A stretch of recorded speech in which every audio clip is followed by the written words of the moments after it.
Vous écoutez Radio Courtoisie, le libre journal de la France libre, dirigé par Henri Foucrault, assisté de Lydie Cassarin-Grand. Dans notre studio, Marie-France Garot, qui nous parlera entre autres des relations internationales pour cette première partie d'émission. Puisque vous semblez avoir quelques intérêts, je vais vous poser une question. Henri, déjà un auditeur de Radio Courtoisie très heureux de la venue de Madame Marie-France Garot. Moi, je suis très intéressée par le discours. Oui.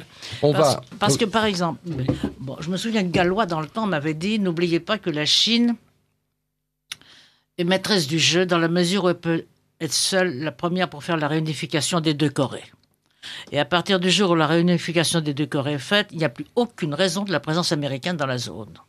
C'est un petit détail dont personne ne parle jamais. Tout à fait important. Mais ce n'est pas un petit détail. Tout à fait, madame. Alors, tout de même, ça m'étonnerait beaucoup que la Chine se désintéresse, qu'elle mette en ce moment la pédale douce sur des questions, justement, qu'elle ne peut probablement pas avoir à approfondir par des gens très curieux, mais elle ne peut pas s'en désintéresser. C'est une puissance maritime ô combien. Absolument, madame. Et en plus de ça, elle a un énorme problème, c'est qu'elle a besoin, elle aussi, d'être alimentée et d'exporter les routes maritimes. Elle a besoin aussi de les sécuriser. Nous aurons, effectivement, et vous avez raison, nous avons un grave problème. Je suis très heureux aussi que vous citiez le général Gallois, qui a été... Oui, bien sûr, mais on a travaillé ensemble pendant des années. Bien sûr, je sais bien, qui a été notre invité ici pendant des années. Pardon, aussi la Grande-Bretagne, Dieu sait, c'est la puissance maritime, mais elle ne peut rien faire, elle. Non, et puis en plus, c'est assez bizarre. La France, c'est 11 millions de kilomètres carrés d'eau territoriale. La Grande-Bretagne, 4 millions. Elle a abandonné beaucoup de choses. Oui, mais elle avait une grande politique maritime. Elle avait pourtant une grande politique maritime. Pratiquement, il n'y a eu qu'elle pendant la Seconde Guerre mondiale. Qui a eu, oui, tout à fait. La nôtre étant, oui, tout à fait. Comme nous savons, immobilisée. Oui. Bon. Mais vous vous rendez compte, sur le plan de sa marine nationale maintenant, ce n'est plus la Grande-Bretagne de dans le temps. Non, ça c'est sûr. C'est sûr. Les puissances européennes sont toutes... Je me pose une question. Est-ce qu'elle n'a pas laissé les États-Unis aller trop loin, dans le nucléaire par exemple, pour ses sous-marins, pour les... Mais souvenez-vous, de toute manière, pour des raisons à l'époque qui étaient conjoncturelles, qui tenaient à la guerre, c'est vrai que quand on lit... Moi, je n'avais pas lu les livres de Kersaudy. D'abord, c'est admirablement écrit. C'est un plaisir de lecture. C'est admirablement bien documenté. Et ces 3 livres sur Churchill et De Gaulle, Roosevelt et De Gaulle et Churchill tout seul, c'est extrêmement intéressant. Celui en particulier sur Roosevelt et De Gaulle. Tout est dit. Oui. Tout est dit. On voit bien qu'elle ait assuré la guerre pendant 3 ans, bien qu'elle ait assuré tout le développement des combats, l'Angleterre, Churchill ne voulait pas affronter les États-Unis. Bon, parce qu'il savait bien qu'il avait besoin des États-Unis pour le débarquement. Personne ne peut dire le contraire. Mais probablement, la Grande-Bretagne aussi continue à se dire qu'elle a besoin des États-Unis. Il y a quand même un rapport, je dirais presque familial.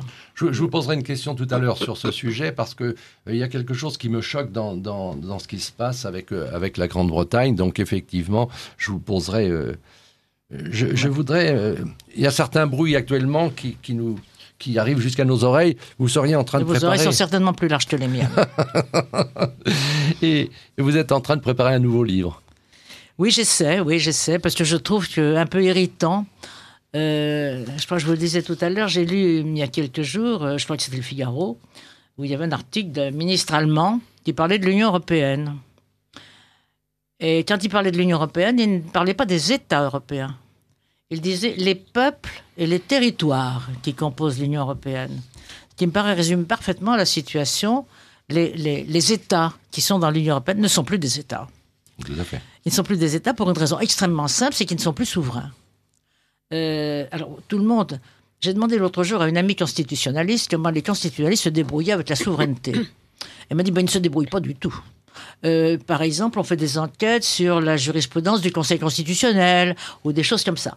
Mais les bons retours aux sources n'existent pas beaucoup. Moi, je me souviens que quand les traités ont été signés, justement, sur l'Europe, Jean Foyer avait fait un livre pour rappeler que Jean Baudin avait dit des choses définitives. On en avait même dit des choses avant, d'ailleurs. Mais enfin, Jean Baudin, c'était très clair. Un État, pour qu'un État soit un État, pour qu'il soit souverain, la souveraineté n'est pas une qualité de l'État, elle est consubstantielle à l'État. S'il n'y a pas de souveraineté, il n'y a pas d'État. Et s'il n'y a pas d'État, il n'y a pas de souveraineté. Bon. Alors, c'est pour ça que le roi pouvait dire l'État, c'est moi. Au moment de la Révolution, le peuple, les citoyens ont pris la place du roi. Why not? Au contraire. Seulement, malheureusement, les citoyens ont oublié qu'ils pouvaient, et que s'ils n'étaient pas eux-mêmes souverains, s'ils n'exerçaient pas la souveraineté, alors il y a quand même un côté un peu paradoxal de constater que notre Constitution présente toujours dans son préambule et dans l'alinéa qui est consacré le fait que la souveraineté, etc., et que les députés veulent en longueur de temps des articles ou des lois ou des traités qui aliènent cette souveraineté. Absolument. Il y a une incompatibilité, mais radicale. Tout à fait. Et se faire donner une leçon par un ministre allemand sur la dénomination exacte de la nature des anciens États qui sont à l'intérieur de l'Union européenne, je trouve que vraiment... j'en ai parlé à quelqu'un qui connaît depuis longtemps, c'est Bitterlich, qui est l'ancien conseiller, etc. Il trouve ça assez drôle. Ah oui. Oui. C'est le moins que l'on puisse dire. Donc, ce livre, effectivement, je vais revenir, madame, sur le... nous vous avions invité ici pour Imposture politique, votre dernier livre, qui est paru chez Plon. Et je l'ai relu dernièrement. Je m'en sers beaucoup parce que les livres sont des instruments de travail. Vous voyez, je note des choses et puis je reprends parce que je sais à peu près où j'ai marqué les choses. Je reprends et puis c'est bien parce qu'il y avait une carence que je voudrais écrire quelque chose. Ah. Oui. Donnez-nous la carence. Oui, parce que je n'avais pas vu pourquoi et comment l'Allemagne avait repris la main. Et puis je n'avais pas vu non plus aussi nettement, d'ailleurs en lisant Kersaudy, à quel point les États-Unis avaient été extrêmement clairs dans leur politique. C'est-à-dire, on ne veut plus d'État souverain en Europe. Vous savez que Roosevelt a dit, après la guerre, en pensant de la période après la guerre, il y aura 4 États. Les États-Unis, l'Angleterre, la Russie et la Chine, ils géreront les autres. C'est très exactement ce qui est en train de se passer. Tout à fait. Bon. Seulement, ce que Roosevelt lui-même n'avait pas prévu, pour ce faire, en 1949, ils se sont appuyés, bien entendu, sur l'Allemagne, les puissances. C'est assez normal. Elle était parfaitement inoffensive, l'Allemagne. Elle était coupée en 4 morceaux. Il n'y avait même plus le nom d'Allemagne. On était devant un quasi-néant. Tout à fait. Seulement, en cette circonstance, les Allemands, ils ont refait une loi fondamentale qui a été d'ailleurs inspirée du passé, mais pas tout à fait, parce que la situation avait changé. Et dans cette loi fondamentale, il y a une disposition très particulière. Cette disposition particulière donne un droit propre au Bundestag. Dans les institutions allemandes, le Bundestag comporte 2 chambres, la chambre haute où les États fédérés sont représentés, la chambre basse où le peuple est représenté. Mais le Bundestag dispose d'un droit propre, qui n'est pas en tant que ces 2 chambres, qui est son droit à lui.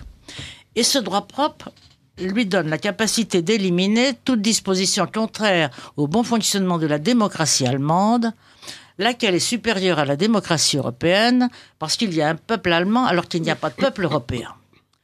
Dans un groupe d'États qui sont liés par les mêmes traités, quand un seul de ces États peut se délier du lien qui est commun à tous, évidemment, elle est maîtresse du jeu. Absolument. C'est tout à fait clair. Ça s'appelle un empire. Ça s'appelle Nous sommes dans le 4e Reich. Tout à fait. Voilà. Alors, je n'étais pas allé jusqu'au bout de cela. Je ne suis pas germaniste. J'étais juriste, enfin, j'ai des restes de constitutionnaliste. Bon, à l'époque où vraiment les professeurs étaient formidables, quand même. Moi, Poitiers est une grande faculté, on avait des professeurs formidables. Mais pas du tout comme maintenant, si je puis dire. D'abord, il y avait des cours magistraux. Oui. Bon, moi, je n'ai jamais compris comment on pouvait travailler sur des photocopies. C'est d'un ennui mortel, c'est mal écrit, c'est mal fichu, etc., etc. Bon, je ne suis pas géographe, je ne suis pas historienne, et surtout, je ne suis pas germaniste. Donc, je ne pouvais pas lire. Mais c'est tout à fait clair, en creusant un peu, c'est même plus contesté. Je peux le dire, parce qu'après tout, ça s'est passé publiquement. J'étais allé récemment à une conférence que donnait Bitterlich, justement.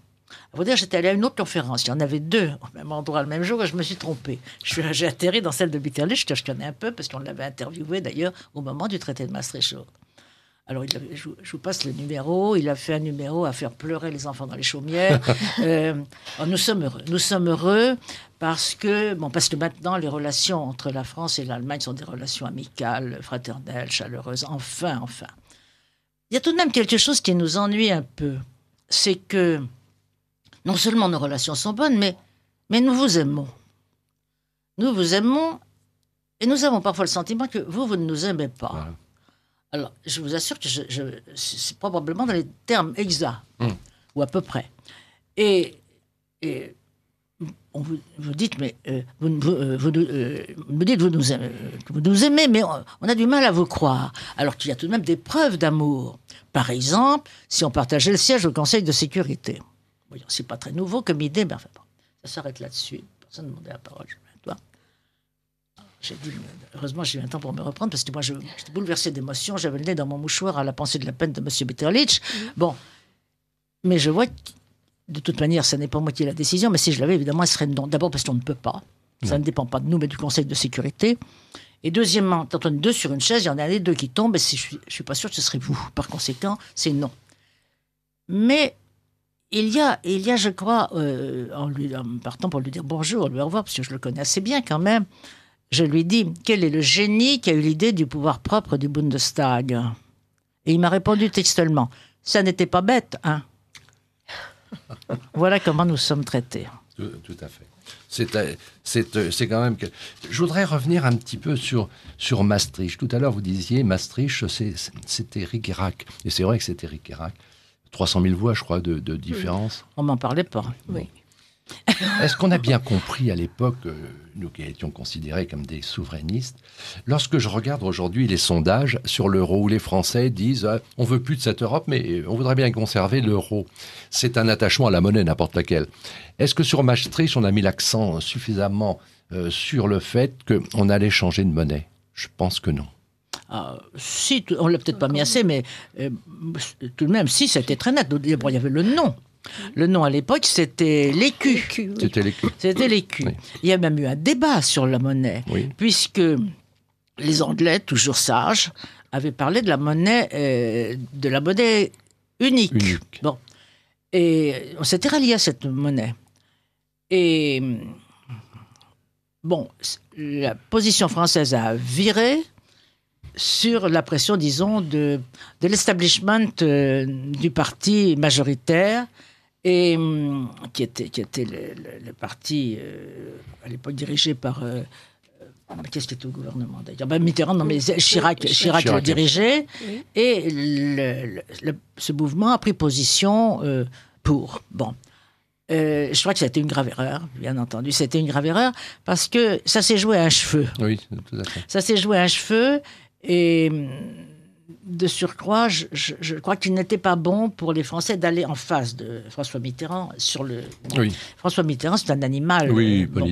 Oui. En plus, il y avait le grand jeu. Il était malade, c'est vrai, mais il y avait le grand jeu, il y avait des oui, partout. Tout à fait. Enfin, ce gars s'en est jamais remis. Absolument, il ne fallait pas y aller, bien entendu. Non. Il fallait être comme Kohl dans son bureau, etc. Tout à fait. Et un demi-point, oui, quelque chose de ce genre. Oui. Et je crois que les Français ont pourtant été... C'était une escroquerie institutionnelle, puisque normalement, pour voter ce traité, il fallait d'abord modifier les articles de la Constitution avec lesquels c'était incompatible. Bon, alors il y en avait quelqu'un, en particulier le traité sur le président de la République. Oui, tout à fait. Personne ne pouvait espérer que les Français voteraient ça.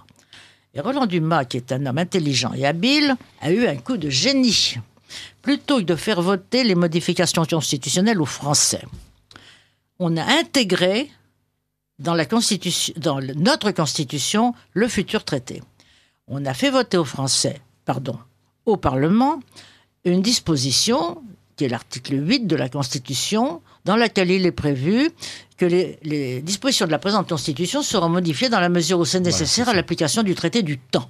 Voilà. Et d'ailleurs, comme ça avait si bien marché, on l'a fait la même chose pour les traités suivants. Tout à fait. De sorte que nous avons, le seul État européen, constitutionnalisé les traités. Les traités. Bon, c'est pour en sortir plus difficilement, mais comme tout le monde qui a notre intelligence en matière de procédure, on doit pouvoir le faire quand même.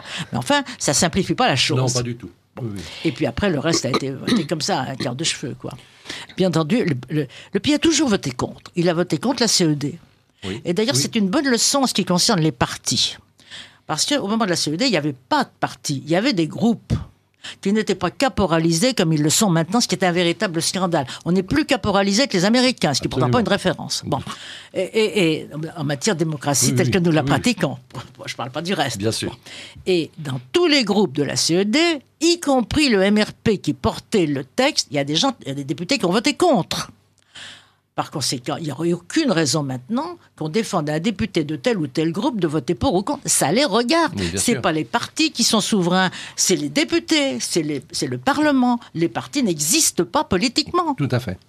Par conséquent, c'est absolument scandaleux, ces affaires-là. Absolument. Vous écoutez Radio Courtoisie. Dans la posture politique, vous écrivez quelque chose. Nos gouvernants occupent le pouvoir sans l'exercer. Vous avez écrit l'essentiel, vous avez tout résumé. Mais maintenant, on n'a plus grand-chose à exercer, hein. Je vous signale.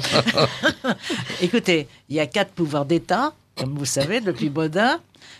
Faire les lois, rendre la justice, décider de la paix et de la guerre et battre monnaie. On commence d'abord par battre monnaie. Nous n'avons plus aucun de ces pouvoirs. Nous ne battons pas monnaie, nous ne rendons pas la justice, nous ne faisons pas les lois, elles sont toutes visées au droit. Et Sarkozy nous a fait rentrer dans le commandement intégré de l'OTAN, d'où on était sortis, grâce à Chirac d'ailleurs. Bon, Chirac a fait au moins 2 choses bonnes. Il a fait voter les Français sur la Constitution et il avait fait sortir la France du commandement intégré. Son successeur nous a corrigé ces deux bonnes choses en sens inverse. Je vous lance sur l'Allemagne. C'est un c'est très intéressant. C'est très intéressant. C'est aussi très important, je pense. Est-ce qu'elle a toujours envie ou est-ce qu'elle tente toujours de prendre la tête d'un empire européen ? Je ne pense pas que ça se passe comme ça. Je suis un peu plongé là-dedans, mais je ne suis pas germaniste. Hein. En fait, il y a toujours un... Bon, cet État est double, ce peuple est double. Oui. On oublie cela. Bon, aussi, d'ailleurs, je l'avais oublié. Si toutefois, je n'avais jamais su. Il est germain, occidental jusqu'à l'Elbe. Oui. Et après l'Elbe, il est slave. Oui. Et presque intégralement slave. Bon, c'est d'ailleurs le nœud du combat actuel entre Mme Merkel et Poutine. C'est eux qui s'intéressent, et personne d'autre, entre parenthèses. Bon, c'est de savoir qui va prendre la main dans la partie centrale de l'Europe. D'accord. À partir de ce moment-là, l'Allemagne, comme d'habitude, s'est redressée avec cette loi fondamentale capitale. Et je crois qu'elle a vu tout de suite, il faut lui rendre vraiment de la justice du coup d'œil. Pour qu'elle ait mis cette disposition dans la Constitution, c'était pour permettre... Parce que, bon, il savait bien qu'on allait venir à un regroupement européen comme ça. Ça lui permet de prendre la main de quelque manière que ce soit. Elle est littéralement maîtresse du jeu. Bon, elle est maîtresse du jeu. Alors, à partir du moment où elle est maîtresse du jeu, elle a mis dans sa main tout ce qui était à l'ouest... Puis maintenant, elle regarde ce qui est à l'Est. Tout à fait. C'est classique. Quand on parle de l'espace vital des Allemands, nous, on a toujours cru avec notre petit égoïsme national que c'était nous. Pas du tout. Ouais. L'espace vital des Allemands, il suffit de lire. J'ai lu le Mein Kampf en français. Et bien entendu, l'espace vital était à l'Est. Oui. Il n'était pas du tout à l'Ouest. Oui. Ça a toujours été le cas en ce qui concerne le développement de l'Allemagne, le développement vers ces terres. Bon. Et... Je ne salue pas du tout Hitler. Hein, non, mais il semble en plus que ce n'est pas lui qui a écrit ça, mais oui. Je ne sais plus comment il s'appelle. Oui. On s'est trompé, d'ailleurs, on s'est trompé d'une manière qui nous a encore plus humiliés, parce qu'on a pensé qu'on pouvait lui être utile. Certains pensaient dans la collaboration, mais il s'en fichait comme sa première chemise de la collaboration. Il a même pas reçu à peine Pétain et Laval. Ça ne l'intéressait absolument pas. Shut up. Bon, dans le coin, et puis on voit de l'autre côté ce qu'on peut faire. Alors, je crois que maintenant... Enfin, ça ne se passe pas d'une manière méthodique, même dans la pensée. Mais il est évident. Si vous regardez une carte en ce moment, et que vous regardez Berlin, que les Allemands ont choisi au moment où ils sont redevenus un État, alors qu'ils étaient très bien installés à Bonn. Berlin est marginal avec l'Europe actuelle, mais c'est central si vous agitez la partie de l'Europe centrale. Voilà, tout à fait. C'est clair. Bravo. Il n'y a qu'à regarder une carte. Très bien. Oui, tout à fait. Sur les relations entre...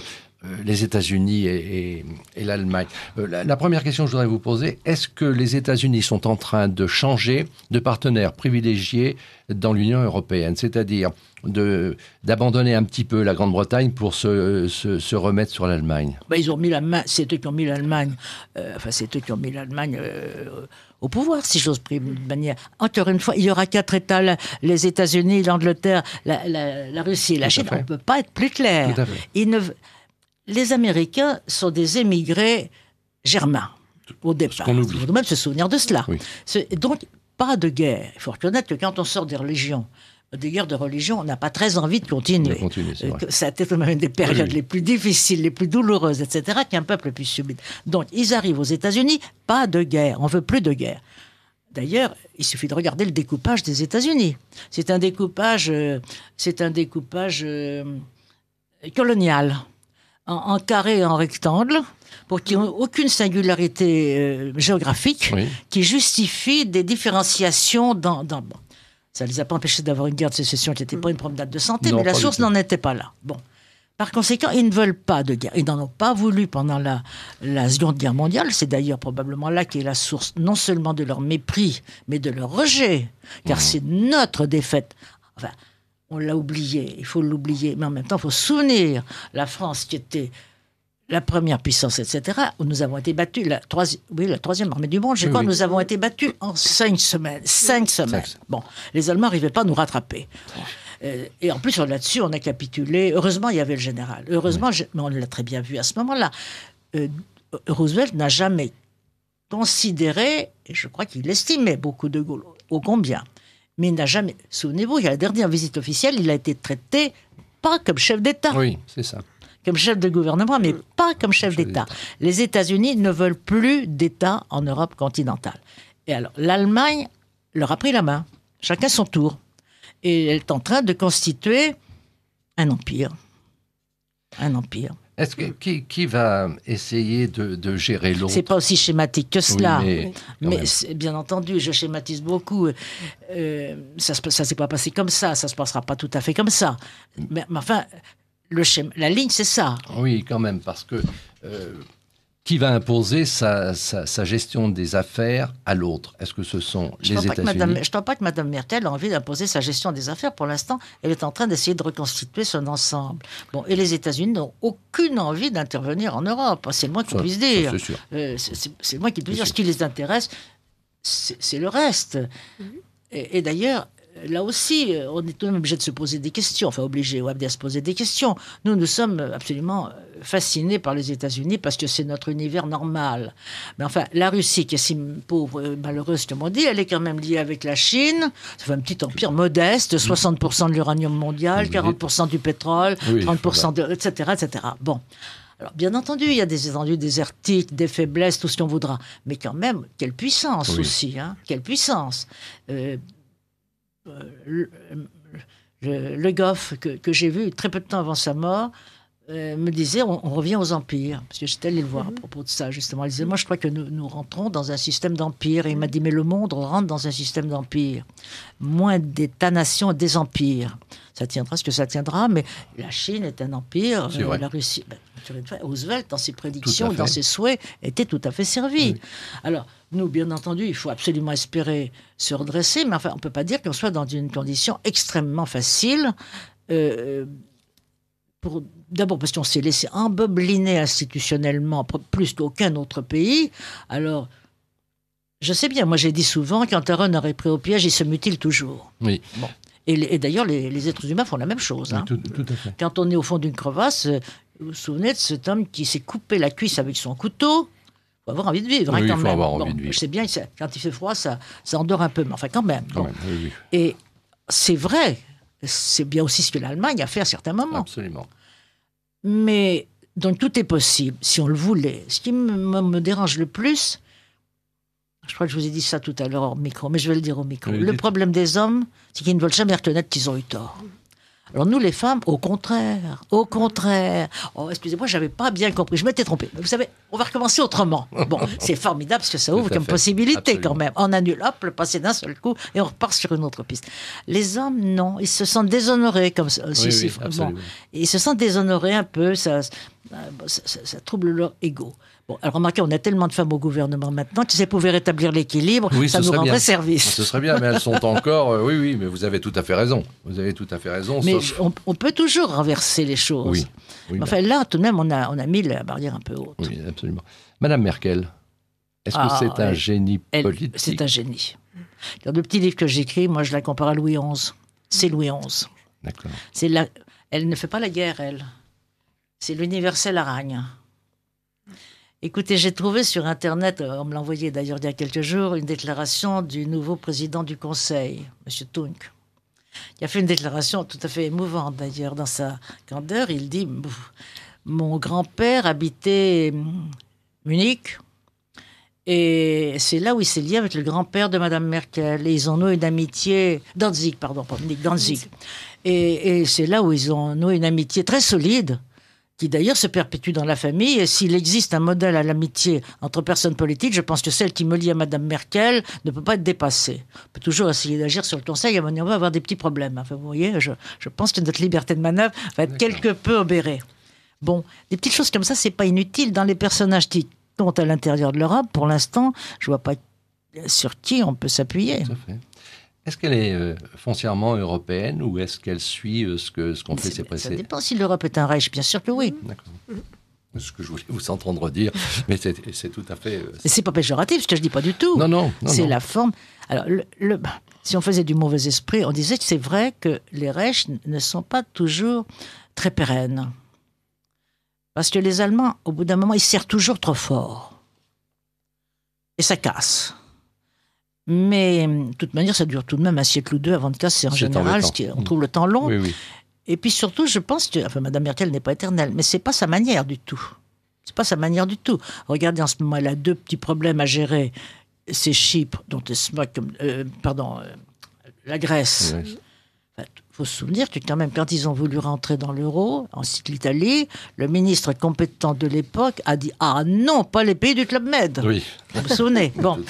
Alors après, ils se sont dit « Bon, on prend tout le monde et puis on verra après. » Non, l'ennui pour elle, c'est que ça tombe en même temps. D'abord, un moment où il y a quand même du doute dans certains pays, et d'autre part, nous les femmes, il ne faut jamais avoir deux problèmes à régler à la fois. Hein. Bon, on en prend un, le plus important, mais le plus important pour elle, c'est l'Europe centrale, évidemment. Absolument. Oui, vous avez tout à fait. Si je peux me permettre, d'ailleurs, je ne comprends pas notre politique dans cette affaire. Est-ce que l'on peut comprendre notre politique dans toutes les affaires actuelles? Non, mais là, bon, les Polonais sont déchaînés. Oui. Bon, on les comprend, parce que les Polonais, ils sont plutôt mal placés. Oui, tout à et fait. quand ce n'est pas les Russes qui leur font des horreurs, ce sont les Allemands. Bon. Mais enfin, là, ils sont tout à fait clairement anti-Russie. Et les États-Unis... Bon, les États-Unis jouent un rôle considérable, mais ils ne veulent pas s'engager directement. En l'occurrence, d'ailleurs, ils ont raison, à mon avis. Oui, bon. bien sûr. Mais, si vous voulez, dans leur politique en général, c'est assez difficile de régler les problèmes avec des bras articulés. Il faut mettre la main de temps en temps. Alors, je pense qu'en effet, il vaut mieux pas mettre la main là. Il faut laisser Madame Merkel et Poutine se débrouiller tout seul. On verra bien ce qu'il en sortira. Ils sont des grands garçons. Oui, hein. oui, Et puis, en plus... vous savez, un jour, j'avais eu l'idée de faire un petit livre sur la politique des peuples en fonction des jeux auxquels ils jouent. Alors, c'est intéressant, les Chinois jouent aux jeux qu'on connaît. Bon, les Russes sont champions du monde d'échecs. Personne ne peut gagner aux échecs en face des Russes. Les Allemands ne jouent pas. Oui, c'est vrai. C'est la musique. D'accord. Les opéras. Si on écoute les opéras, on comprend leur politique. Je crois. Alors, là... nous ne pouvons rien. Nous pourrions tout de même, oui. Mais enfin, notre poids en ce moment est faible. Oui, il est plus que fait. Je voudrais, on va parler tout à l'heure d'affaires internationales, parce que c'était quand même le but de cette émission, pour une partie. Avant, on ne peut pas quitter l'Europe sans ne pas se préoccuper de l'euro, de l'histoire de la Grèce, de ce qui se passe. Est-ce que vous pensez que la Grèce, c'est le début de la fin pour l'euro? Je ne sais pas ce qu'ils vont faire. Mais je veux dire, à mon avis, Madame Merkel, enfin l'Allemagne n'a aucun intérêt à garder la Grèce. Simplement, ça tombe mal. Oui. Ça tombe mal, voilà. Deux crises à la fois, c'est jamais bon. C'est jamais bon, donc ça durerait un moment, ça serait pas mal. Alors, je ne sais pas si le jeu de la durée va favoriser les Grecs ou l'atténuation des problèmes européens du centre afin de libérer une des deux voies. J'avoue, j'en sais absolument rien, bien entendu. Ça peut être l'un ou l'autre. Je ne sais pas ce que les Grecs ont dans la tête, s'ils veulent sortir ou pas. C'est possible. C'est quand même bizarre. Mais ils avaient demandé à rentrer, hein, ça c'est vrai. Alors, ils ont demandé à rentrer, ils sont rentrés dans des conditions qui sont quand même pas normales. Ils avaient falsifié leur bilan, aidés par une grande banque américaine. Vous allez vous dire, c'est plutôt... Oui. De l'autre côté, ceux qui ont reçu les faux bilans savaient qu'ils étaient faux, donc tout le monde est complice dans cette affaire. La Grèce, aujourd'hui, a un énorme problème.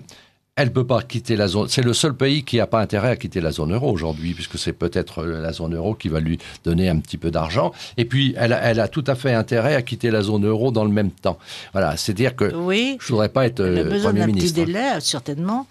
Et puis, moi, je me suis dit que peut-être est-ce que je suis sentimentale, Madame Merkel, qui ne fait pas beaucoup d'erreurs, à mon avis, elle a quand même fait quelque chose qui était, il y a 3 ans, au moment des rencontres qui ont eu lieu en France, dans le Midi, le président du Conseil grec avait dit qu'il allait faire un référendum sur le traité. Et Madame Merkel a, d'une part, je vais m'exprimer vulgairement, viré le Premier ministre et de surcroît empêché le référendum. Empêcher les Grecs de faire un référendum, c'est pas une bonne idée. Non. Parce qu'ils sont ce qu'ils sont, les Grecs. Tout le monde dit, oui, ils trichent, etc. Il faut quand même se souvenir qu'ils sont probablement ceux qui sont le mieux battus et le plus battus en face des Allemands pendant la guerre. Absolument. Et que pour les remercier de ce service, l'Angleterre a envoyé qui en a tué 200 ou 300 000, parce qu'évidemment, c'était des Grecs de gauche. Et on comprend très bien, compte tenu de la configuration des forces alliées à la fin de la guerre, qu'on ne pouvait pas laisser éventuellement à la Russie la conquête, ou l'approche d'une base communiste en Méditerranée. C'était pas possible. Donc non seulement ils ont battu les Allemands, mais en plus on est allé les tuer. Alors qu'on leur interdise après ça de faire un référendum, alors que c'est eux qui l'ont inventé, Solon doit se retourner dans sa tombe quand même. Absolument. Alors si les retournements de Solon peuvent... C'est possible, ils sont susceptibles les Grecs. Hein. Oui, mais pourquoi pas ? Ils ont quand même un passé, mais ils sont absolument bloqués. Ils sont coincés, mais on est tous coincés. Là, oui, je crois qu'en plus, ils coincent les autres. Voilà, vous avez tout à fait raison. Quelques questions d'auditeurs. Oui, nous avons quelques messages des auditeurs de Radio Courtoisie. Alors, un auditeur de Radio Courtoisie, Mitterrand aurait dit « Après moi, il n'y aura plus de président, il n'y aura que des gestionnaires ». Est-ce vrai ? Vous savez, quand il n'y a pas de souveraineté, il n'y a pas de politique. Oui. Vous n'avez que des gestionnaires. C'est tout à fait on a même des gestionnaires avant, nous. Oui, bien sûr. Un auditeur de Radio Courtoisie, la venue de Madame Garot à Radio Courtoisie fera grincer les dents des tenants du politiquement correct. Qu'est-ce que ça veut dire pour lui ? Oui, en plus, ça ne veut pas dire grand-chose. Oui. Si, c'est resté dans le... Non, mais attendez, écoutez, encore une fois, je reviens à ce que nous disions tout à l'heure. Je sais bien que la société a changé. Qu'est-ce qui, au fond, s'est battu jusqu'à la Deuxième Guerre mondiale et qu'est-ce qui a voté contre les traités européens ? Essentiellement les paysans. Oui. Et pour se battre, les aristocrates. Pas tous, parce qu'il y en avait quand même été un peu stérilisés à Versailles, mais tout de même, c'est ce que le général de Gaulle a dit. Exactement. Il a dit, je crois, j'ai eu quelques aristos, les juifs et les pêcheurs de l'île de Sein. Voilà, c'est ça. Ce qui résumait assez bien la situation. Effectivement, on a tous connu les Lapoipe, les Beaucorps, tout ça, qui se sont engagés à fond. Et les paysans se sont battus comme ils se battaient d'habitude.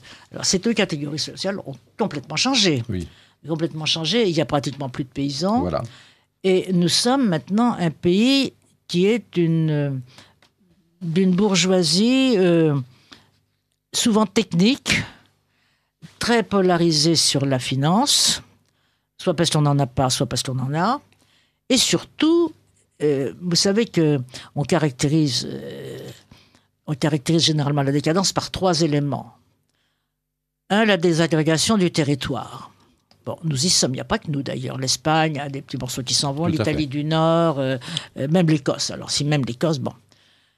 Deuxièmement, le refus de l'étranger. Un peuple fort appelle les étrangers et il les intègre. Un peuple faible ou désuni ou mal dans sa peau, si j'ose m'exprimer ainsi, il n'en veut pas parce que ça l'atteint davantage. Et troisièmement, c'est la désagrégation sociale. Et la désagrégation sociale, nous sommes à un endroit, vous allez, je crois, voir tout à l'heure Alain Cotta, il en évoque un des aspects, il y en a d'autres. Moi, j'ai vu M. Blamont récemment, qui est toujours un des grands astrophysiciens français, et qui ne prend pas une ride d'ailleurs.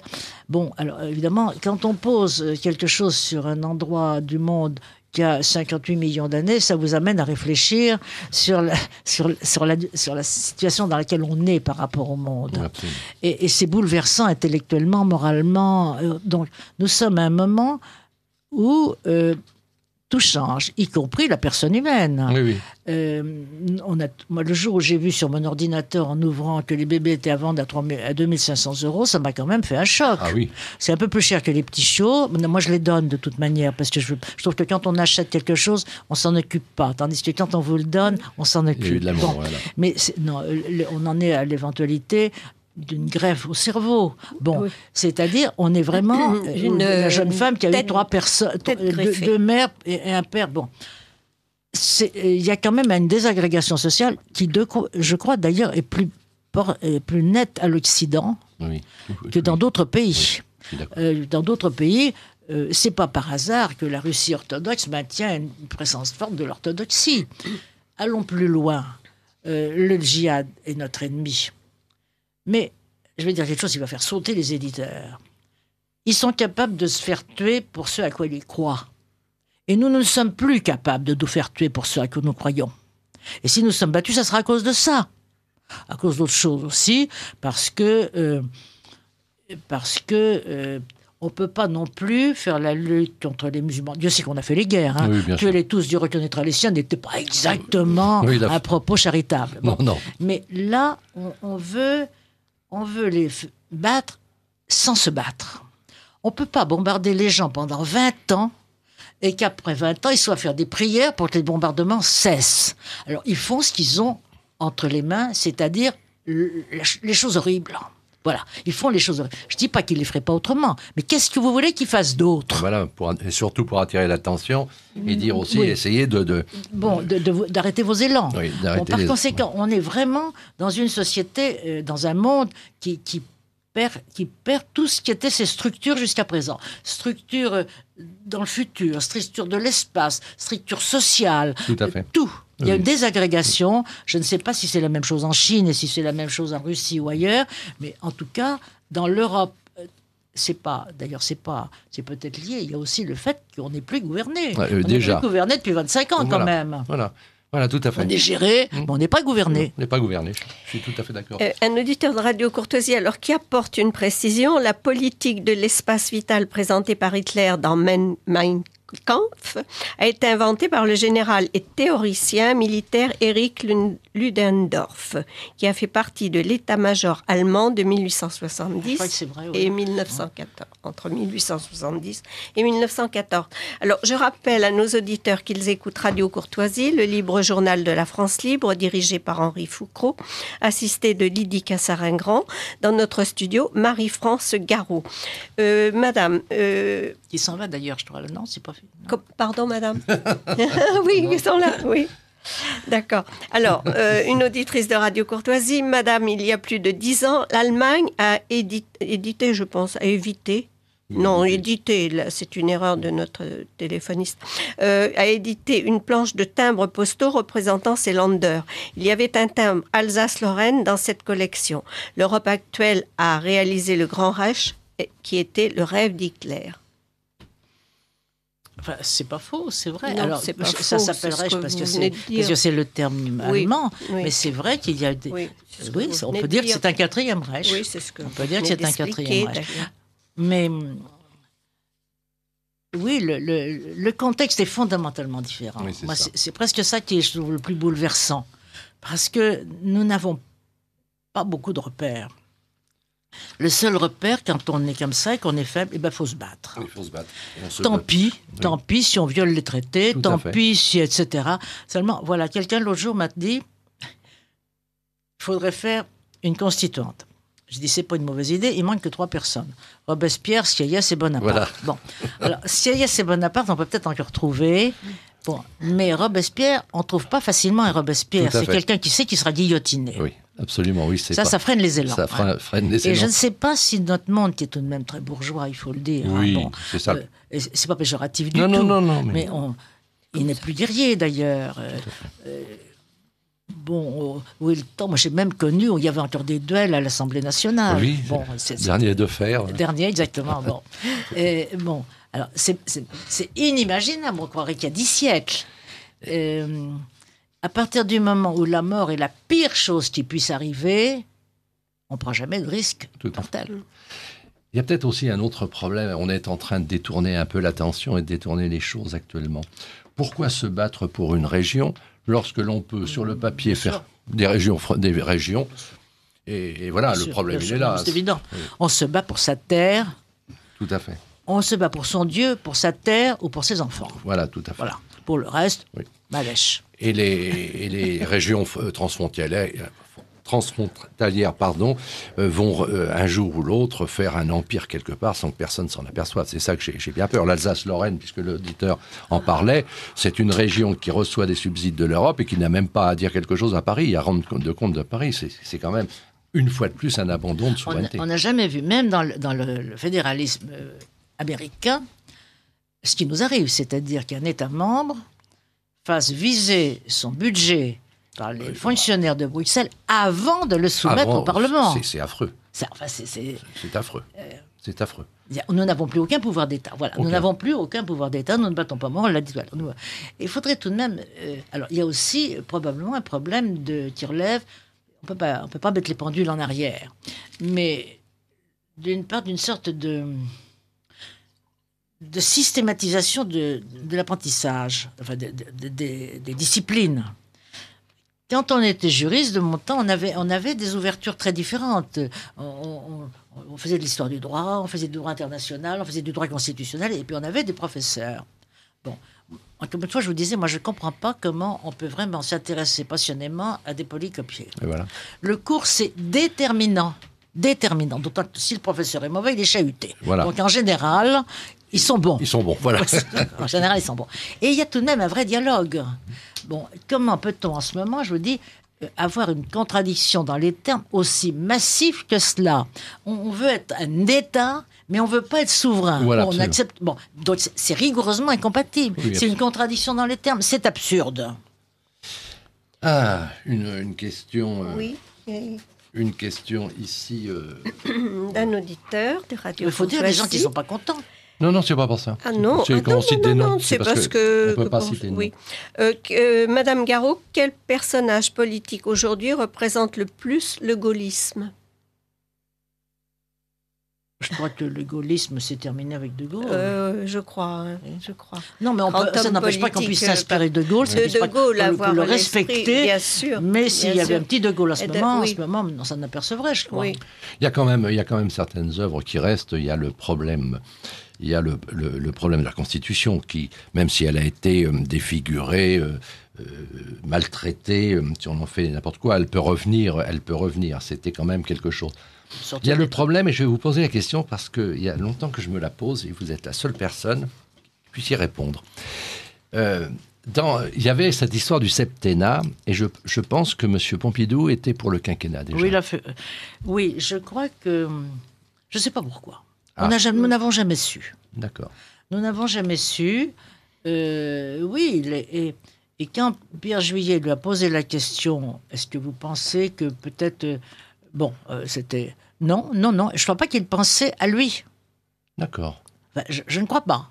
Enfin, d'après ce que m'a dit Pierre Juillet, je ne crois pas. Pourquoi? Je ne sais pas. En tout cas, c'était sûrement une erreur, pour des tas de raisons. Et d'autant que, moi je me souviens, quand nous avions fondé Géopolitique, j'étais allé faire une visite à François Mitterrand, qui était président de la République. On avait autant d'étrangers que de Français dans Géopolitique, dont certains de haut rang. C'était donc normal que j'aille lui dire. On a eu un petit échange, on a eu d'autres d'ailleurs après. Et il m'a dit, est-ce que vous pensez que j'ai fait une erreur? J'ai dit oui, je pense que vous avez fait une erreur en disant que vous ne me représenteriez pas. Parce que quand le pouvoir est limité dans sa durée, il est transformé dans la nature. Vous dites que vous ne représentez pas, donc vous ne ferez que 5 ans. C'est plus du tout la même chose que si vous êtes là pour une durée indéterminée. Je ne sais pas si c'est parce que je lui dis, en tout cas, il n'a pas manqué de se représenter au bout de 7 ans. Oui, parce que quand même, c'est un changement de régime total. Oui, absolument. On va vers le régime présidentiel. On se demande actuellement pourquoi il y a un président. Sauf qu'il n'y a pas de président, mais enfin, à part ça... Il n'y a pas de président, voilà. Mais... non, ce n'est pas du tout une critique de la personne. Non. Dans la situation actuelle, qui que ce soit tout à fait. Assis dans ce fauteuil, à moins de faire Robespierre, oui. Non. Tout à fait. Enfin, 5 ans actuellement, c'est bien, on ne va pas s'en plaindre parce que non, l'état de la France actuellement. Dans l'autre. Mais la transformation, si vous voulez, on a vraiment pris aux États-Unis ce qu'ils avaient de pire en matière électorale. Absolument. Enfin, encore une fois, où est la démocratie dans ce système des partis dans lequel les gens sont encartés? De quel droit et à quel titre? Oui. Des partis qui ne représentent rien, mandatés par personne, voilà. et qui n'ont rien... à la limite, on peut considérer qu'aux États-Unis, comme ils globalisent à peu près tout, il y a quelque chose. Dans les ceux-là, il n'y a rien. Rien du tout. D'accord. Mais de quel droit et à quel titre ils monopolisent comme ça les votes des gens? Absolument. Mais ça ne les regarde pas ce que les députés votent quand même. Tout à Le fait. député vote, le député représentant du peuple. Le parti, non. Non, on est tout à fait d'accord. Ça, c'était si l'auditeur tout à l'heure parlait qui représente ou ce que représente le gaullisme, c'est ça. C'est la lutte contre les partis en définitive. Oui, c'est l'exigence de la souveraineté. Bon, et c'est difficile d'exercer la souveraineté. C'est pénible, c'est coûteux, c'est dangereux, etc. Mais encore une fois, ça date. Nous avons été souverains avant les Allemands parce que nous avons eu l'héritage très tôt. Absolument. Et qu'à partir du moment où la couronne se transmettait par héritage, nous n'avions pas ce qui a pesé sur l'Allemagne, disons pour simplifier les choses. Oui. Parce que là, dans l'Empire, il fallait que les dirigeants des États de l'Empire soient désignés. Tout à fait. Et par conséquent, c'était une lutte d'intérêt, d'achat, de vente. On n'a pas vu pire depuis. Bon. Oui, tout à fait. Par conséquent, ces États-là étaient toujours... Alors c'est malheureusement, Bonaparte, il leur a donné un bon coup de bain en supprimant 135, je crois, États membres. Oui, c'est ça, La France a dominé l'Europe jusqu'aux années jusqu'à 1800. Bon. Et puis après, évidemment, il y a eu l'Empire allemand, bien entendu. Et justement, dans le livre que je lis en ce moment, vous l'avez probablement, qui est un livre merveilleux, qui est très compliqué d'ailleurs, mais qui est merveilleux, qui est le livre de Monsieur Vermeil, on voit très bien que c'est l'aristocratie bismarckienne qui a, si je puis dire, qui s'est emparée de Hitler. Ah oui. Voyant ses talents. Parce que moi, j'étais toujours demandé comment Hitler faisait 3% au début des années 30 voilà. et pratiquement tout à la fin. L'aristocratie, qu'est-ce qu'il y a? Ça a l'air d'être... c'est un message d'un... Attendez, c'est un auditeur de Radio Courtoisie. Marie-France Garot, admirable comme d'habitude, pourquoi n'est-elle pas présidente de la République? C'est une bonne idée, parce qu'il n'y a pas de République, tout simplement. Bravo, madame. Très bien. D'ailleurs, un autre auditeur, merci pour cette émission très instructive. Alors, plaisanterie, les Allemands ont inventé le bowling. Bon. On continue avant que je parle de politique. Merci beaucoup, dit cet auditeur de Radio Courtoisie, pour cette intéressante émission. Pourquoi Madame Garot n'a-t-elle plus jamais voulu faire de politique? Il n'y a plus de politiciens. Cordialement. Non, j'ai jamais voulu, parce que c'est pas. N'a plus jamais voulu faire. Non, j'ai jamais voulu. Oui, il paraît que ça circule. Moi, j'écoute jamais les choses des films, etc., parce que ça me met hors de mes sens. Mais il paraît qu'on a dit que j'avais demandé un portefeuille à Chirac, je ne sais plus quoi. À vrai dire, c'est plus drôle. Ça ne s'est pas passé comme ça. C'était quand le président Giscard d'Estaing a été élu. Alors, il m'a proposé de rentrer au gouvernement. Bon, très bien. Non, j'avais pas envie. J'ai pas envie d'être attaché. J'ai jamais eu envie d'être attaché. On est bien mieux comme ça. Hein. Bon. Puis c'est pas mon genre en plus. Bon. Et Chirac insiste avec son... Il me dit, écoutez, franchement...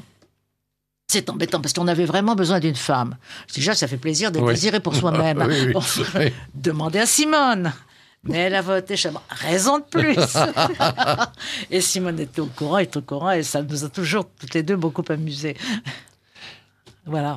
Je vous pose une question. Si vous aviez accepté un portefeuille, lequel? La justice. Oui, bien sûr. Non, parce que j'y connais un peu quelque chose. Voilà. Oui. On parle de justice 2 secondes avant de reparler. Il y a encore une autre... Oui, là, j'ai pas le temps de vraiment... Je suis très heureux d'entendre Madame Garot sur votre antenne. En Chine, mis à part une frange occidentalisée de Shanghai, on ne donne pas dans la décadence des mœurs et les Chinois regardent la déchéance occidentale avec mépris. Mais bien sûr, c'est vrai. Alors la Chine et la Russie, ça fait du monde. Quand même. Ça fait beaucoup de monde.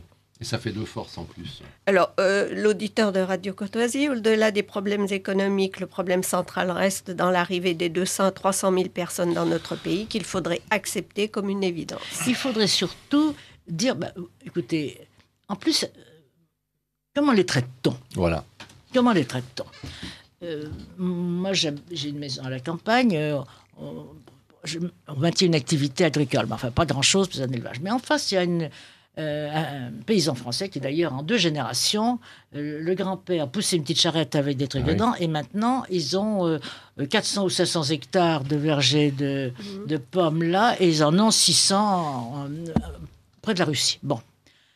C'est des gens qui alors, bien entendu, pour ramasser les pommes sur 400 ou 500 hectares, il faut du monde. Oui. Alors, ce sont des étrangers qui viennent tous les ans, et nous, pas beaucoup, mais nous en avons 2 aussi qui viennent, parce qu'à la période où se passent les noix, par exemple, dans la dévergée de noyer, les gens ne sont pas disponibles, les jeunes sont en classe, etc. Donc, on ne peut pas non plus, surtout quand c'est petit, ça arrive, le matin, il manque quelqu'un, ou quelqu'un qu'on ne connaît pas. On dit, mais qui êtes-vous? Je suis venu parce que mon frère ne pouvait pas venir. Il n'est pas déclaré. Oui. Par conséquent, si on ne déclare pas avant et qu'il se prend le pied dans quelque chose, voilà. Donc, ce n'est pas possible. Tandis que, là, en l'occurrence, les Polonais, ils ont aussi beaucoup de Polonais, ils sont logés sur place, ils vivent sur place pendant 2 ou 3 mois. Bon. Et après, ils vont ailleurs. Les Polonais qui viennent à la maison, lui, les peintres, ils gagnent 200 € par mois. Bon, ils ne peuvent pas vivre. C'est pas possible. Bon. Et je suis convaincue. Mais il faudrait qu'on décide que ce ne sont pas des parias qui sont traités... la manière dont ils sont logés parfois, mais enfin, c'est pas possible, c'est scandaleux, quoi. Oui, et même traités, je dis pas que c'est facile de gérer ça, non, certainement pas. Mais je me souviens que l'année dernière, quand on faisait le macadam là devant le pont de la Concorde, à une température caniculaire, à midi, ils n'avaient même pas de masque. Ah, oui. Alors, j'ai dit, les vieilles dames, je dis, enfin, vous n'avez pas honte de ne pas leur donner des masques et quelque chose sur la tête? Oh, mais ils n'en veulent pas. Je dis, vous pensez qu'ils n'en veulent pas? Bon. C'est d'une petite chose, mais c'est pas admissible. Oui, alors, bien entendu, c'est pas facile, et c'est pas facile parce que surtout les domaines où l'intégration se fait le mieux, qui sont les domaines agricoles, on n'en a plus. Oui, absolument, vous avez raison. On n'en a plus. Ah, oui. Alors, c'est évidemment pas dans la distribution, c'est le plus facile. Non. Je voudrais, avant qu'on parle un petit peu de politique internationale, il reste encore des questions. Oui, cet auditeur précise que Michel Rocard rend hommage au général de Gaulle dans son dernier livre. Oui. C'est très bien. Il a bien raison de rendre hommage et d'écrire parce que c'est pas facile. Il est sympathique, Michel Rocard. Pour la mer, il a fait des choses. Oui. Pour l'autre chose, il a moins bien fait. Et lui, il sait bien que... Oui. Je voulais... Vous avez refusé un portefeuille, vous auriez pris celui de la justice. Vous avez travaillé, bien sûr, au ministère de la Justice du temps de Jean Foyer. Jean Foyer, que nous avons bien connu, et je voudrais que vous racontiez aux auditeurs ce que vous m'avez raconté au téléphone. Je vous ai raconté ça, c'est pas bon. Ah, mais c'est quand même extraordinaire. C'est-à-dire que, si vous voulez, on était dans un autre monde. Par exemple, il y avait quand même des attentats dans Paris, il y a eu des morts, etc. Bon. Alors, la consigne était rigoureusement inverse de maintenant, avec le général. Jamais de garde, jamais de gendarmes, jamais de deux-tons, jamais de voiture suiveuse, et jamais fermer les portes des ministères, non plus que celles de l'Assemblée nationale d'ailleurs. Bon. Alors, Jean Foyer venait d'être nommé garde des Sceaux, et c'était un petit peu mouvementé d'ailleurs, donc on arrivait tôt au ministère. Et j'arrive un matin un peu plus tôt, et je vois dans la cour du ministère ce qu'on appelle un panier à salade, c'est-à-dire on transporte les détenus. Surprise quand même, et je dis à l'huissier de l'hôtel de cabinet, c'est votre place Vendôme, et dites-moi, qu'est-ce que c'est ça? Elle m'a dit, madame, ce sont les détenus. Ah oui? Et qu'est-ce qu'ils font, les détenus? Et madame, ils font le ménage. Ah bon, les détenus font le ménage. Au cabinet, oui, les dossiers sont sur les tables. Hein. Puis il ajoute d'ailleurs, ils font aussi la cuisine. Ah bon, je dis, c'est parfait. Alors, Jean Foyer était très courageux politiquement, vraiment très courageux, mais en revanche, il détestait les choses comme ça. Alors, il arrive, je vais le voir, et je lui dis, est-ce que vous savez que vous avez Marie Bénard à la cuisine? Quoi? Quoi, me dit petit Foyer? Oui. Enfin, c'est pas tout à fait ça. Enfin, comment peut-on? Alors, les beautés de l'administration. Moi, je vais voir le chef de cabinet, je lui dis, voilà, il faudrait tout de même avoir... un petit quelque chose, un maître d'hôtel et un cuisinier, parce que bien entendu, les consignes étaient strictes, à juste titre, jamais être vu dans un lieu public, dans un restaurant ou autre, jamais, ni les ministres, ni nous. Bon. Et par conséquent, il faudrait qu'elle trouve... Bon. Elle m'a dit, ça, c'est pas possible. Pourquoi n'est pas possible? Parce qu'il faut la ligne budgétaire. Ah bon? Et on l'aura quand, la ligne budgétaire?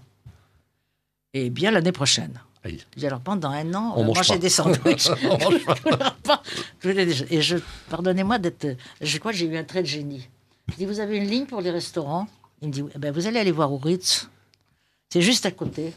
Vous allez leur demander de faire une petite roulante là pour le ministre tous les jours avec un cuisinier, un maître d'hôtel. Il a le droit, il faut qu'il invite des gens quand même, Bien sûr. évidemment. Puis nous, si on avait quand même quelques sandwichs, ça a duré un peu plus d'1 an. Un peu plus d'un. Avant que la ligne budgétaire arrive. Voilà. Il y a des petites choses à faire aux finances aussi. Lorsque j'ai entendu cette histoire, c'était quand même quelque chose d'extraordinaire. Je vais pas je vais parler des choses internationales, mais il y a longtemps, vous m'avez raconté une autre histoire au téléphone. Comment on a fabriqué sous la 4e République, comment des journalistes ont fabriqué un ministre en téléphonant à quelqu'un, en lui disant, Monsieur le Oui, Président, bien sûr. vous pouvez nous... Bien sûr, oui, je vois très bien qui c'était.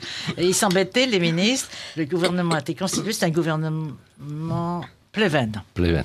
Un gouvernement Pleven, c'était en face de Matignon. Alors, ils buvaient un verre, c'était constitué, ils étaient très nombreux. Bon. Et puis, à l'époque, les attachés parlementaires étaient tout puissants, parce que c'était une telle pagaille à l'Assemblée que on bricolait les votes avec entrain, paraît-il. Moi, je n'ai pas connu cette période. Et il y en a un dit à l'autre, combien tu parais qu'on fait rentrer un tel au gouvernement? Paris est tenu. Bon.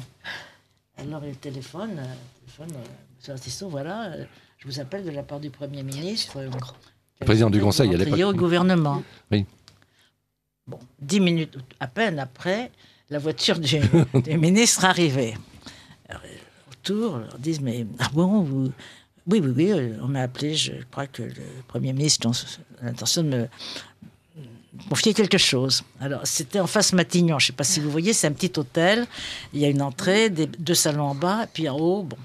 Alors, on voyait tout, parce que c'était la nuit, et paraît-il, moi, je n'étais pas là, c'était avant Moner. Bon. Eh bien, on voyait les ombres, ils étaient en train de boire un verre, le gouvernement était constitué. Ça sonne, l'huissier le fait rentrer au rez-de-chaussée. Et prévient en haut, et la chef de cabinet du président du Conseil, qui était très connue, descend, se met sur le perron et dit, paraît-il, quel est le salaud d'entre vous qui a fait cela? Il a été ministre des PTT. Comment on fait l'histoire? Comment on fait l'histoire? C'était des temps heureux. Ah oui, moi, j'ai adoré cette histoire lorsque alors oui, nous excusez-moi. saluons l'arrivée du professeur Cotta. Alain Cotta qui vient d'entrer dans notre studio, dans le studio de Radio Courtoisie. Non, vous restez Ah, non, encore, non, madame. non, madame. On a encore besoin de vous pendant un quart d'heure. Mais il faut que ce soit lui qui soit en face de vous. Ah non, restez. Non, je veux pas l'avoir en face de lui, parce qu'il me surveille.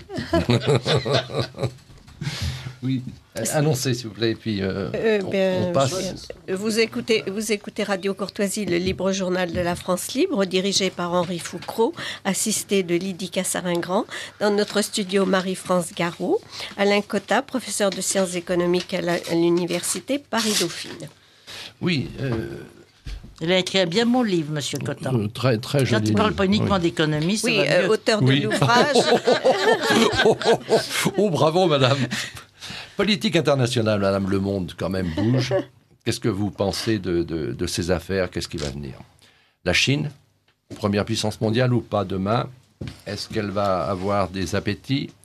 Est-ce que les États-Unis vont lâcher prise ou vont se battre pour garder leur place? Je n'en sais rien, mais je pense vraiment que l'accord russo-chinois n'est pas une bagatelle. Bien entendu, ce sont 2 monstres qui probablement ont des intérêts convergents et auront des intérêts convergents. Ce ne sont pas des enfants de cœur. Mais tout de même, ils savent très bien. Et eux, ce sont des vrais empires. Alors Oui. que l'empire américain a tout de même ce problème de ne pas vouloir, on le comprend, c'est son histoire, etc., de ne pas vouloir s'engager directement.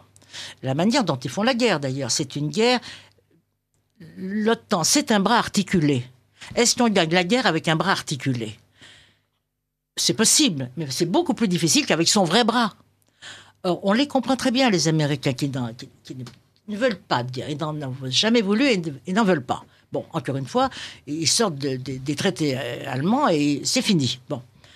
Alors, est-ce que, dans des conditions de ce genre... est-ce qu'on peut, s'il y a vraiment une compétition qui s'instaure, être à armes égales? C'est possible, c'est pas sûr, mais dans ce cas-là, il faut qu'ils trouvent le moyen, eux, de se renforcer sur leur continent, me semble-t-il. Oui. Parce que je crois que vraiment, et il avait raison, Monsieur Le Goff, quand j'étais allé le voir, nous revenons au temps des empires. Tout à fait. Et l'empire qui va dominer le monde, est-ce que c'est l'empire le plus peuplé? Pas forcément. Pas forcément. Pas forcément. Ça, c'est quand même quelque chose. Mais en fait, ces deux empires se tiennent. Hein. Oui. Je veux dire, ils maintiennent chez eux me semble-t-il, une structure et une relative homogénéité. Moi, je ne connais pas la Chine du tout. Hein. Oui. Mais en Russie, quand même, hein, on a beau sortir des opposants régulièrement, Oui. à raison de 2 par semaine. Oui. Alors, ma question, les tue comme ça, maintenant, il n'y en aura jamais assez. Non, il n'y en aura pas assez. Il faudra là aussi faire une autre politique. Sur les relations internationales, il y a aussi les relations monétaires. Alors là, je vais prendre un petit peu du domaine. Non, je ne prends pas du domaine du professeur Cotta. Je vais vous demander... Moi, je n'y connais rien en matière monétaire. Rien du tout. Pas grand-chose. Donc on va vous poser la question, parce que le professeur Cotta m'a dit que vous connaissiez beaucoup de choses sur ce domaine. Professeur Cotta. Ne pas répondre aux questions, il ferait n'importe quoi. Le dollar. Si le dollar est remis en question par la Chine et par d'autres, il n'y a pas que la Chine, il y a les pays émergents. Est-ce que les Américains, parce que les Américains sans le dollar, il n'y a plus rien, en définitive, ou il n'y a plus grand-chose. Il y a l'armée qui reste. Attendez, est-ce qu'il n'y a pas aussi d'autres aspects politiques qui concernent le dollar? Il n'y a qu'à regarder le billet d'un dollar pour voir les aspects politiques qui existent. Parce que, quand même, Jacques Attali dit il faudrait une politique mondiale dont la capitale pourrait être Jérusalem. On peut peut-être la mettre ailleurs, la capitale. Mais on peut très bien comprendre ça. Tout de même, je dis peut-être une erreur, mais je ne crois pas, enfin dites-le moi, tout de même, l'article 1, alinéa 3 de la Constitution américaine n'est toujours pas appliqué. Ça n'est pas le Congrès qui décide de l'émission de la monnaie, c'est la Banque centrale qui est une banque privée. Et les 2 présidents qui ont eu la redoutable idée de vouloir appliquer la Constitution ont tous les 2 pris une balle dans la tête. Lincoln d'abord et Kennedy ensuite. De sorte que, d'ailleurs je crois qu'après Kennedy, on n'a pas annulé le truc, c'est dans la stratosphère, ça n'a jamais été annulé, la disposition par laquelle il demandait qu'on revienne à l'application de la Constitution. Alors il y a quand même quelque chose qui ne peut pas être sans signification, sans intérêt, sans soubassement, etc., dans le fait qu'un État comme les États-Unis, qui est les pays les plus puissants du monde, sinon le plus puissant, ne puisse pas faire appliquer sa Constitution. Oui. La finance a un poids politique dont on peut se demander s'il n'est pas supérieur au poids politique des États fédérés. Oui, absolument. Oui. Quelques questions, madame, vous allez être des heureuse. Questions de nos auditeurs Non, de pas là, radio. mais la Mais dernière j'aimerais bien question. que M. Cotta dise quelque chose sur ce que je pense. Parce que Oui, est-ce que vous voulez répondre, oui. professeur?